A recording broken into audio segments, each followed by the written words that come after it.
عدالت میں ایک عجیب مقدمہ چل رہا تھا۔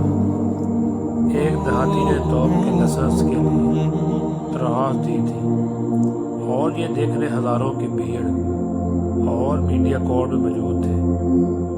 جج دیہاتی سے، یہ تم نے توپ کے لائسنس کے لیے درخواست پورے ہوش و حواس میں دی ہے؟ دیہاتی: جی ہاں جج صاحب۔ جج: کیا تم عدالت کو بتاؤ گے کہ یہ توپ کہاں اور کس پر چلانے کے لیے لائے ہو؟ دیہاتی: جج صاحب، گزشتہ سال میں نے اپنے دیہی بینک میں 1,00,000 روپے کے بے روزگار لون کے لیے درخواست دی۔ بینک والوں نے پوری جانچ پڑتال کر کے میرے لیے 10,000 روپے کا لون منظور کیا۔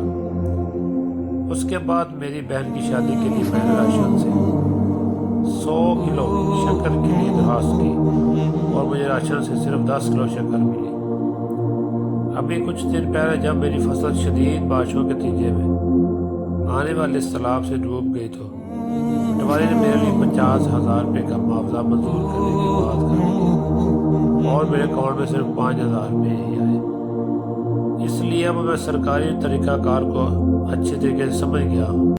مجھے تو بندر بھگانے کے لیے پستول کا لائسنس چاہیے تھا، پر میں نے سوچا کہ اگر میں پستول کے لائسنس کی درخواست کروں تو مجھے کہے آپ گلیل کا لائسنس نہیں نہ دیتے، اس لیے میں نے آپ کے توپ کے لیے ہی درخواست دی ہے۔